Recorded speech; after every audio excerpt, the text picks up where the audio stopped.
जब हॉस्पिटल में बूढ़े माता पिता को एडमिट कराकर घूमने चले गए बहू बेटा, फिर बूढ़े पिता ने सिखाया ऐसा सबक कि दोनों बहू और बेटे की अकल ठिकाने लग गई। सुरेखा जी आज बार बार अपने बेटे और बहू दोनों के नंबर पर फोन मिलाए जा रही थी। चिंता का भाव उनके चेहरे पर साफ नजर आ रहा था। उनके हाथ भी अब कांपने लगे थे। कॉल का जवाब न मिलने पर चिंताजनक भाव से सुरेखा जी अपने पति दीपक जी से बोलती है, मैं दोनों का फोन मिला कर थक गई हूँ, पर दोनों में से कोई भी फोन नहीं उठा रहा है। आज हमें यहाँ पूरे 15 दिन हो गए हैं, ना ही दोनों में से कोई अभी तक हमें लेने आया है और ना ही हमें एक बार देखने आया है। मेरा तो अब दिल बैठा जा रहा है। पत्नी की बात पर दीपक जी भी चिंता दर्शाते हुए बोले, हाँ सुरेखा, अब तो मुझे भी चिंता होने लगी। भगवान जाने सब कुछ मंगल है या नहीं, हमारे बच्चे ठीक हैं या नहीं। पत्नी सुरेखा जी और पति दीपक जी जनरल वार्ड में पिछले 15 दिनों से एडमिट हैं। बेटे और बहू के उनको लेने न आने पर, उनका फोन न उठाने पर चिंता व्यक्त करते हुए बातें कर रहे थे कि उन दोनों की बातें वार्ड में काम कर रही एक नर्स जिसका नाम इंदु था वह सुन लेती है और वो सुरेखा जी और दीपक जी की बातें सुन ही रही होती है और उनको तसल्ली देते हुए कहती है, चिंता मत कीजिए, आपके बच्चे एकदम ठीक ही होंगे कहीं पर। आप दोनों को यहाँ इस तरह छोड़कर अपनी जिंदगी एंजॉय कर रहे होंगे। इंदु की बातें सुनकर सुरेखा जी और दीपक जी चौंकते हुए कहते हैं, बेटी यह तुम क्या कह रही हो? इंदु दोनों की बातों का उत्तर देते हुए कहती है, अंकल आंटी जी, आप लोगों को बुरा तो लगेगा ही, परंतु आप दोनों ऐसे पहले माता पिता नहीं हैं जिनको उनके बच्चे यहाँ चेकअप करवाने या फिर इलाज करवाने के बहाने से छोड़ गए हैं। अक्सर इस तरह के केस यहाँ पर आते हैं, हम तो रोज ही देखते हैं, कोई न कोई यहाँ ऐसा आपको मिल ही जाएगा। आप जैसे यहाँ और भी बुजुर्ग हैं। फिर वह गहरी सांस लेते हुए बोली, आंटी जी, पहले तो ये देखकर हम लोगों को भी बड़ा अचंभित सा लगता था कि ऐसे कोई संतान इस उम्र में अपने बूढ़े बीमार माता पिता को हॉस्पिटल में छोड़कर चला जाता है और आखिर किसके भरोसे यहाँ पर छोड़कर जाते हैं। परंतु अब यहाँ पर हर दिन कोई न कोई संतान अपने माता पिता को ऐसे ही छोड़कर चली जाती है यहाँ और वापस मुड़कर देखते भी नहीं है। हमें तो अब इसकी आदत भी हो गई है। वैसे तो हम लोग हैं यहाँ आप जैसे लोगों की सेवा करने के लिए, बल्कि हमारा तो काम ही यही है, परंतु हॉस्पिटल कोई रहने की जगह तो नहीं है, घर तो आखिर घर ही होता है। चिंता मत कीजिए अंकल आंटी, भगवान सब ठीक करेगा। दीपक जी के विवाह को 40 वर्ष हो चुके थे। दीपक जी एक बड़े ही कर्मठ और उद्यमी किस्म के इंसान थे और अपनी दुकान चलाते थे और एक छोटी सी फुटवेयर की उनकी दुकान थी। उसी दुकान से दीपक जी ने अपना और सुरेखा जी के साथ साथ घर का खर्चा भी निकालते थे। सुरेखा जी एक अच्छी और कुशल गृहिणी होने का प्रमाण प्रस्तुत किया था। साथ ही पति की कम कमाई में ही पूरा घर अच्छे से संभाल लिया और कभी शिकायत का एक शब्द भी मुंह पर न लाए। दीपक जी ने कड़ी मेहनत करके अपनी सारी इच्छाओं को मारकर पाई पाई जोड़कर एक छोटी सी जमीन खरीदकर प्लॉट का बिजनेस शुरू किया, जिसमें भगवान ने उनको बड़ी तरक्की दी और देखते ही देखते उन्होंने बड़ा घर भी खरीद लिया और साथ में एक बड़ा सा फुटवियर का शोरूम भी बना लिया। भगवान ने दीपक जी और सुरेखा जी को एक प्यारा सा बेटा दिया, विकास, क्योंकि अब उनकी आर्थिक स्थिति भी मजबूत हो चुकी थी। इसीलिए उन्होंने अपने इकलौते बेटे की परवरिश में राई बराबर भी कमी नहीं आने दी। अच्छे स्कूल और कॉलेज में एडमिशन कराया, पर विकास पढ़ाई में बिल्कुल भी अच्छा नहीं था, वह बिल्कुल ध्यान ही नहीं देता था। दीपक जी अक्सर सुरेखा जी से कहते हैं कि सुरेखा, अब तो हमने अपने बेटे के लिए इतनी जमा पूंजी कर दी है कि अगर वह कुछ भी ना करे तो वह और उसके होने वाले बच्चे आराम से बैठकर खा सकते हैं। दीपक जी की यह बात सुरेखा जी को कभी भी नहीं सुहाती और बोलती, नहीं जी, माता पिता के पास चाहे जितनी भी जमा पूंजी या प्रॉपर्टी हो, परंतु बच्चों को खुद भी मेहनत करनी चाहिए।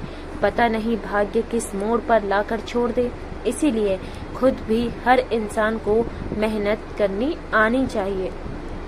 जब विकास बड़ा होता गया, उसके लक्षण अपने पिता के विपरीत नजर आने लगे। पिताजी के काम में भी कभी हाथ नहीं बटाता। ज्यादा समय शोरूम को पिताजी और सहायकों के हवाले छोड़कर घूमता रहता था। आए दिन कभी गोवा, कभी शिमला, कभी नैनीताल पर जाता, दोस्तों के साथ मौज मस्ती करता। यही उसका स्वभाव बनता जा रहा था। कभी सुरेखा जी और दीपक जी समझा दें तो अपने माँ बाबूजी की एक भी बात को नहीं मानता। अक्सर उनकी बात को एक कान से सुनता और दूसरे से निकाल देता था। सुरेखा जी और दीपक जी ने यह सोचकर उसकी शादी करा दी थी कि सिर पर जिम्मेदारी पड़ेगी तो सुधर जाएगा, परंतु नीतू से शादी के बाद तो वह और भी अधिक नकारा होता चला गया, क्योंकि अब उसे पत्नी के रूप में अपने माँ बाबूजी की मेहनत की कमाई, मौज मस्ती में और घूमने फिरने के लिए एक और सहयोगी जो मिल गई थी। नीतू एक मध्यम वर्गीय परिवार से थी और संयोगवश उसका स्वभाव भी अपने पति जैसे घूमने फिरने वाला ही था। यह सोचकर कि पैसे की तो कोई कमी नहीं है, पहले विकास अकेला आए दिन कहीं न कहीं घूमने जाया करता था। अब विकास और नीतू दोनों आए दिन कहीं न कहीं ट्रिप पर जाते रहते। यहाँ तक कि 2 बेटों के जन्म के बाद भी विकास और नीतू ने कभी भी अपनी जिम्मेदारी नहीं समझी और अपने स्वभाव को कभी भी नहीं बदला। अब से लगभग 15-16 दिन पहले नीतू के पास उसकी बड़ी बहन का फोन आया और उसने नीतू और विकास को इस बार समर वेकेशन में अपने साथ कुल्लू मनाली चलने का आग्रह किया। यह एक लंबा 15 दिन का ट्रिप होने वाला था। नीतू ट्रिप के बारे में विकास से बताते हुए बोली, अरे सुनते हो, दीदी का फोन आया था, वह कुल्लू मनाली के ट्रिप पर चलने के लिए आग्रह कर रही थी। तो फिर बताइए, कर लूं आपकी और अपनी और बच्चों की पैकिंग? विकास कहता है, हाँ हाँ चलते हैं हम भी। पर नीतू, 15 दिन के लिए माँ बाबूजी क्या करेंगे? नीतू बोली, अरे आपकी बुआ भी तो है, जब देखो यहाँ पड़ी रहती है, इनको भी तो 15-20 दिन के लिए बुआ के पास भेज दो। नीतू की बात का उत्तर देते हुए विकास ने कहा, अरे नीतू, तुम तो जानती हो ना कि बाबूजी को अस्थमा की दिक्कत होने के बाद माँ को इधर उधर किसी के घर जाकर रहना पसंद नहीं है। इस पर भी तुम बोल रही हो कि उन्हें बुआ के घर भेज दो। लेकिन सुनिए जी, अब की बार कुछ भी हो जाए, चाहे कोई भी तिगड़म लगाना पड़ जाए, लेकिन इस बार हम जाकर ही रहेंगे। आप चिंता मत कीजिए, कोई ना कोई जुगाड़ तो मैं निकाल ही लूंगी। यही सब बातें करते करते वो सो जाते हैं। आज का अखबार कहाँ है? दिखाई नहीं दे रहा, तुमने कहीं देखा है क्या? विकास ने नीतू से कहा तो वह सिर हिलाते हुए बोली, अरे आज तो इतवार है ना, तो वह साहित्य वाला पेज कहाँ है? तो नीतू बोली, वह पेज तो मैंने अलमारी में रख दिया। विकास कुछ हैरान सा होकर बोला, अरे तुमने अलमारी में क्यों रखा है? नीतू बोली, किसी खास वजह से। विकास के बगल में बैठकर वह धीरे से बोली, अरे उसमें आज एक नई कहानी आई है। कहानी बड़ी अजीब है, पर हमारे काम की है। कहीं गलती से माँ बाबूजी ना पढ़ लें, इसीलिए मैंने छुपाकर अलमारी में रख दिया था। लगता है आजकल के लेखक कुछ ज्यादा ही आगे की सोचने लगे हैं। पत्नी की बात को सुनकर विकास बोला, अच्छा ऐसा क्या लिख दिया लेखक ने जो इतनी तारीफ कर रही हो? नीतू उत्साहित होते हुए बोली, लेखक ने लिखा है कि यदि बूढ़े माता पिता सैर सपाटे में बाधा बने तो उन्हें अस्पताल में छोड़ दिया चेकअप करवाने के बहाने। यही हमारा समस्या का समाधान भी है। रात हुई, इस बारे में बात की और सुबह ही भगवान ने हमारी समस्या सुलझा दी। भगवान भी चाहते हैं कि हम घूमने जाएं। मैं अभी आपको वापस लाकर दिखाती हूँ। नीतू दौड़ते हुए कमरे में अलमारी में साहित्य वाला पेज लेकर आई और विकास के हाथ में थमाते हुए बोली, आप खुद ही पढ़ लीजिए। विकास बोला, अच्छा, जरा मैं भी तो देखूं। कहते हुए अखबार के संडे स्पेशल में प्रकाशित स्थायी समाधान पढ़ने लगा। कहानी के नायक अपने बुजुर्ग माता पिता से सप्ताह भर के लिए ऐसी व्यवस्था कहाँ की जाए जहाँ उन्हें खाने पीने की कोई दिक्कत ना हो, क्योंकि उसको अपने परिवार सहित अपने ससुराल में होने वाली शादी में जाना था। दोस्त उसे समाधान बताता है कि वह अपने पिता को शहर के एक होटल जैसे अस्पताल में चेकअप के बहाने भर्ती करवा दे। दोस्त का सुझाव उसे पसंद आया तो उसने ठीक वैसा ही किया। इससे माता पिता की देखभाल से छुट्टी मिल गई और आराम से वह शादी में एंजॉय कर पाए। विकास पूरा पेज पढ़ता चला गया। नीतू विकास के चेहरे के भाव को देख रही थी। कहानी पढ़कर दोनों एक दूसरे की तरफ देखकर मुस्कुराए। इतने में दोनों को समझ आ गया कि उन्हें क्या करना है। नीतू सबके लिए नाश्ता बनाकर ले आई और नाश्ता करने के बाद विकास बड़े ही प्यार से अपने बाबूजी से बोला, बाबूजी, आपका और माँ का रूटीन चेकअप कराना है। काफी समय हो गया है, करा लेते हैं। और मैं सोच रहा हूँ कि बाबूजी, इस बार आपके अस्थमा की प्रॉब्लम को किसी और डॉक्टर को दिखाते हैं। दीपक जी बोले, अच्छा बेटा, ठीक है, जैसा तुम्हें सही लगे। विकास फिर बोला, पिताजी, शहर से थोड़ी दूर पर वह जो जयपुर वाला हाईवे है, वहाँ पर रेड क्रॉस करके एक नया चैरिटेबल हॉस्पिटल खुला है। मेरा दोस्त सुमित है ना, उसके पापा के हार्ट की ओपन सर्जरी वहीं पर हुई थी। वह बता रहा था कि काफी अच्छे डॉक्टर हैं वहाँ पर और खर्चा भी बिल्कुल कम आया है। रिपोर्ट भी वह लोग अपने पास से ही करके देते हैं और दवाइयों में भी 25% का डिस्काउंट देते हैं और बुजुर्गों के लिए तो और अच्छा खासा डिस्काउंट मिल जाता है। बेटे की बात सुनकर सुरेखा जी बोली, तो बहुत अच्छा है बेटा। पिछली बार मैक्स हॉस्पिटल में दिखाया था तो कितना ज्यादा खर्चा हो गया था। यह चैरिटेबल अस्पताल अच्छा है।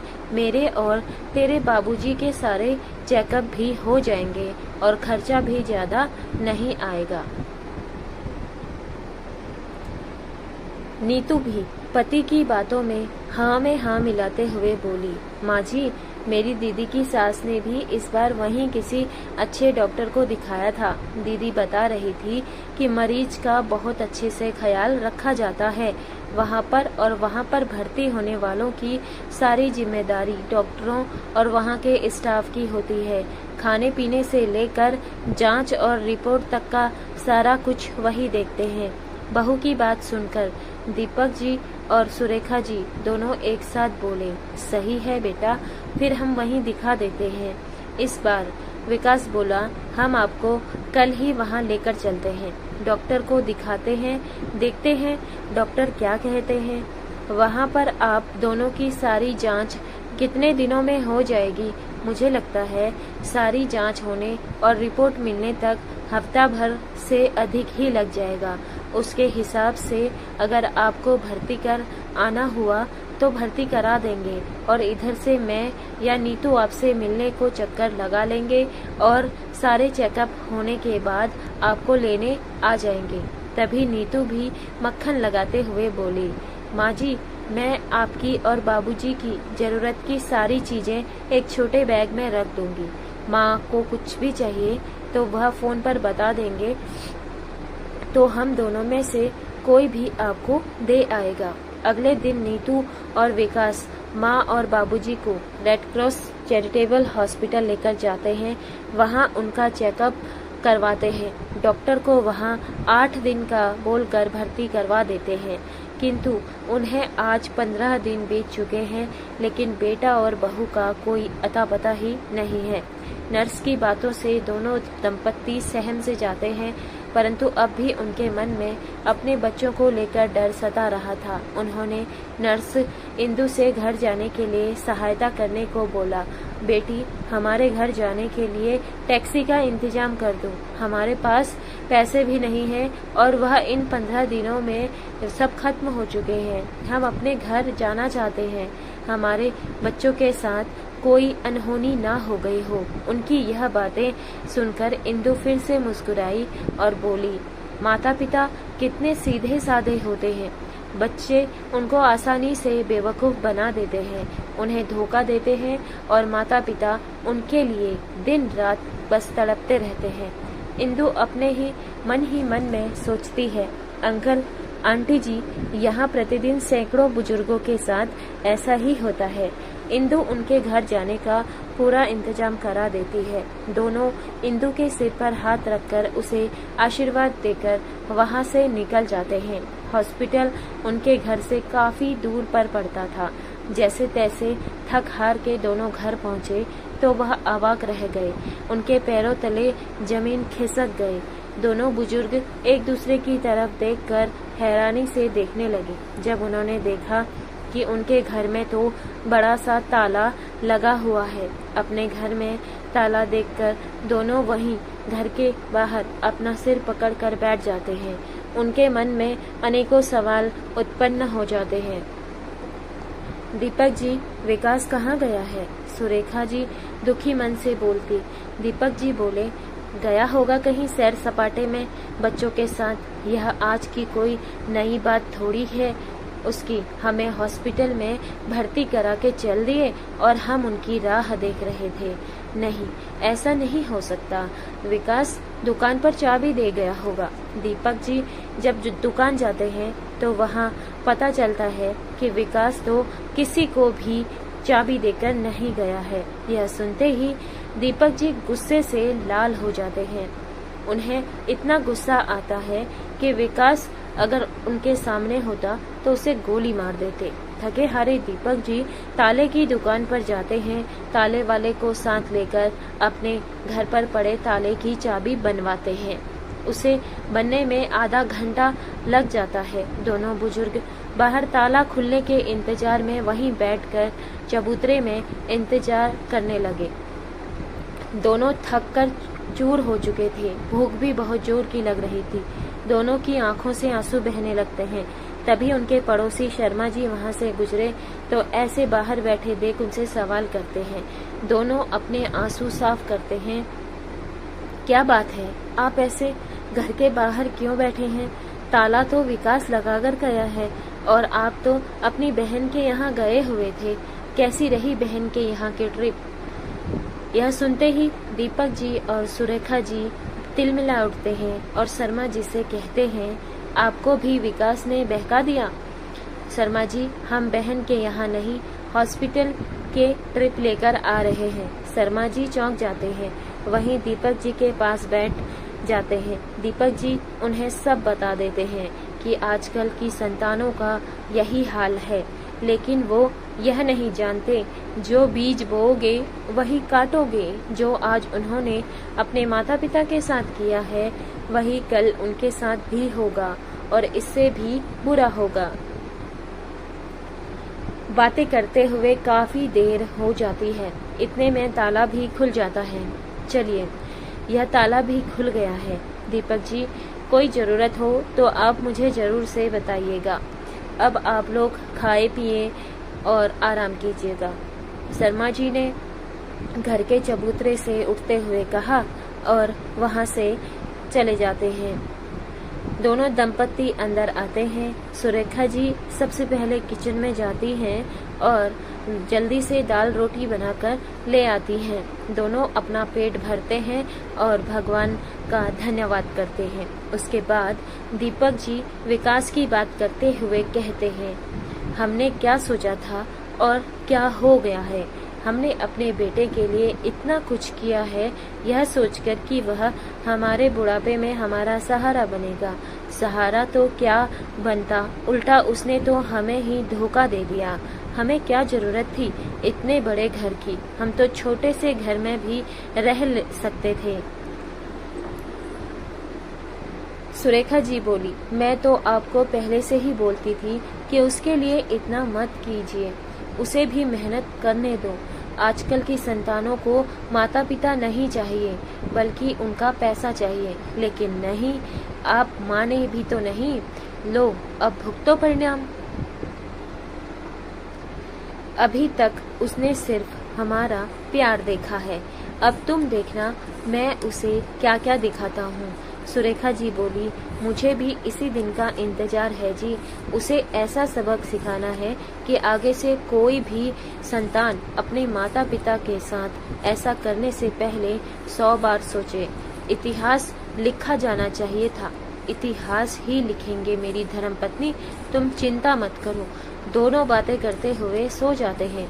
अगली सुबह सवेरे दोनों जागते हैं, पूजा पाठ करते हैं, नाश्ता करते हैं और अपने काम को अंजाम देने में लग जाते हैं। अपने वकील को घर बुला लेते हैं और घर दुकान के पेपर तैयार करा लेते हैं। तैयार होने के बाद दोनों मिश्रा जी के यहाँ पहुँच जाते हैं।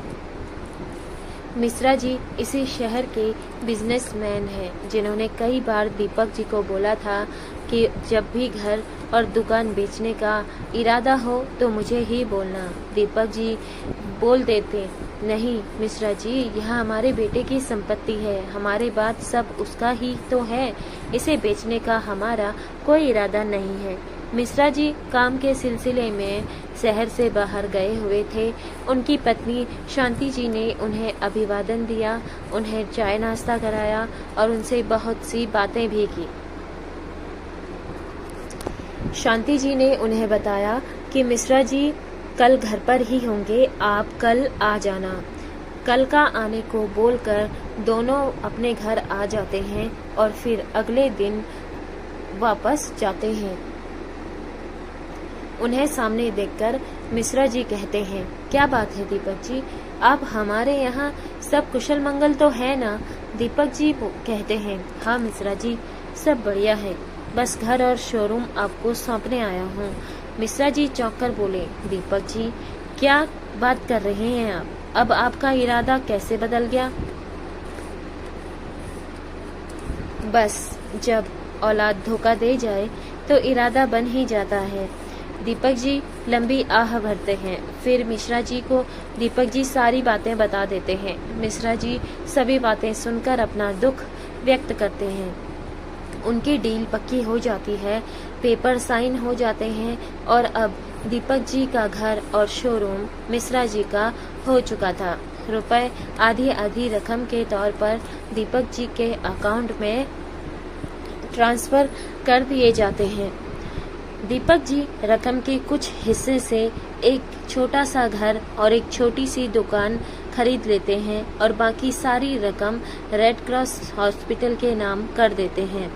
हॉस्पिटल में जब सुरेखा जी और दीपक जी इंदु से मिलते हैं तो उसे कहते हैं, बेटा हमसे तो अधिक तुम्हें पता था कि आजकल की संतान कैसे माँ बाप को धोखा देती है, बेवकूफ़ बनाकर उन्हें धोखा देती है। लेकिन बेटा वह यह नहीं जानते कि वह हमसे पैदा हुए हैं, हम उनसे पैदा नहीं हुए हैं। अगर माँ बाप बच्चों को दुनिया में ला सकते हैं, उन्हें अच्छा जीवन दे सकते हैं, तो उनके लिए कुछ भी कर सकते हैं। तो सोचो क्या कुछ नहीं कर सकते। माता पिता को बेवकूफ़ समझने की भूल उन्हें भारी पड़ेगी। हम भी उनके बाप हैं। दीपक जी ने सीना चौड़ा करते हुए कहा तो इंदु उनकी बातों और उनके स्वाभिमान को देखकर दंग रह गई। उसने दीपक जी को सैल्यूट किया और दीपक जी ने और सुरेखा जी ने उसके सिर पर हाथ रखा और उसे ढेरों आशीर्वाद दिए और अपने नए घर की ओर चल पड़े। दोनों ने अपना एक छोटा सा नया संसार बसा लिया। उधर 2 दिन के बाद विकास और नीतू बच्चों के साथ मस्त मगन होकर हाथों में बैग लेकर जैसे ही घर के सामने पहुंचे, तो उनकी आंखें फटी की फटी रह गईं। मुंह खुला का खुला रह गया, क्योंकि सामने उनका घर नहीं, मलबा पड़ा हुआ था। अब उनका घर मलबे में बदल चुका था। विकास, नीतू और बच्चे सब आगे दौड़कर आए तो उन्हें वहां काम करने वाले एक मजदूर द्वारा रोक लिया गया।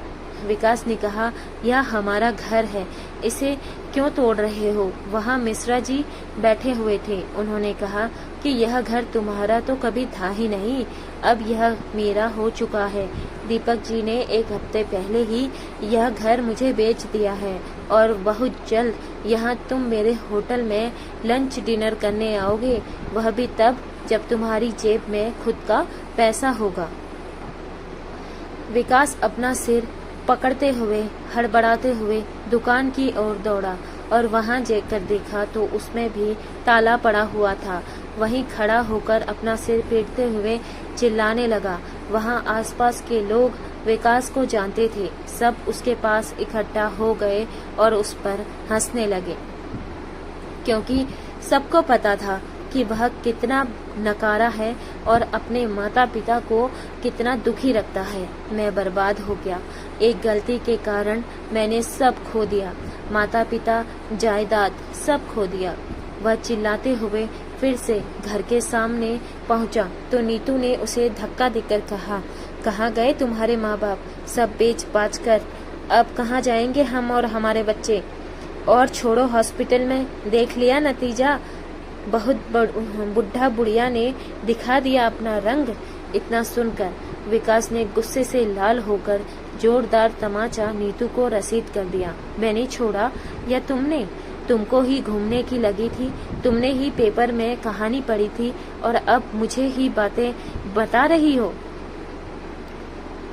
नीतू ने भी गुस्से में तिलमिलाते हुए कहा, तू तो कुछ करता भी नहीं है, निकम्मा कहीं का। मैं जा रही हूँ मायके बच्चों को लेकर, जब खुद का घर बना लेगा तब बुला लेना। विकास गुस्सा शांत करते हुए बोला, आखिर माँ बाप कहाँ लेकर जाते हैं? सब हमारा ही है, उन्हें ढूंढते हैं, माफी मांग लेंगे, वह हमें माफ कर देंगे। आखिर माता पिता हमारे हैं। नीतू उसके साथ चलने से मना करती है तो कैसे भी करके वह उसे मना लेता है। वे लोग इधर से पूछताछ करके माता पिता के पास पहुंच ही जाते हैं।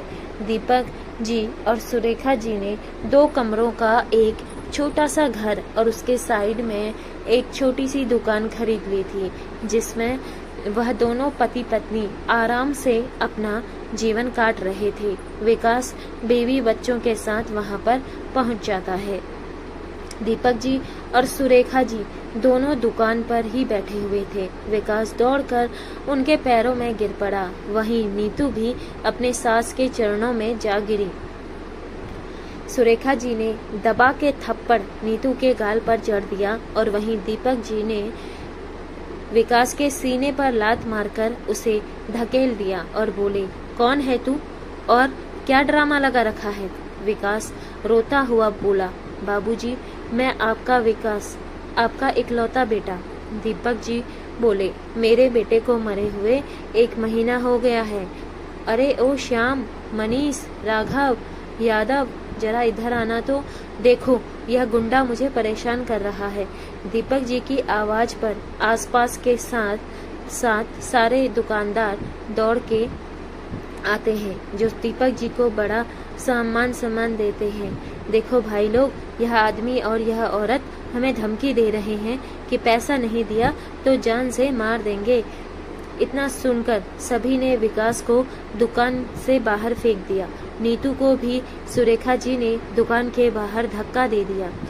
बच्चे भी उनके पास चले गए, उन्हें सब ने वहां से भगा दिया। दीपक जी ने सीना चौड़ा करते हुए कहा, हमसे पंगा लेने चले थे छछूंदर। सुरेखा जी बोली, अब पता चलेगा आटे दाल का भाव। अभी तक तो यह भी नहीं पता था कि सूरज कहाँ से निकलता है। दोनों पति पत्नी अपने अपने कामों में लग जाते हैं। दोनों अपने छोटे से घर में चैन से सुकून से अपना जीवन व्यतीत करने लगे। वहीं नीतू बच्चों को लेकर अपने मायके चली गई। विकास अब दर दर की ठोकरें खाने पर मजबूर हो गया। तो देखा दोस्तों, माँ बाप के पैसों पर ऐश करने वाली औलाद के यही हाल होते हैं। तो दोस्तों, यह थी आज की कहानी। आपको कैसी लगी आप कमेंट सेक्शन में ज़रूर से बताइएगा और अपनी राय ज़रूर से दीजिएगा। मिलते हैं अगली कहानी में, तब तक के लिए धन्यवाद।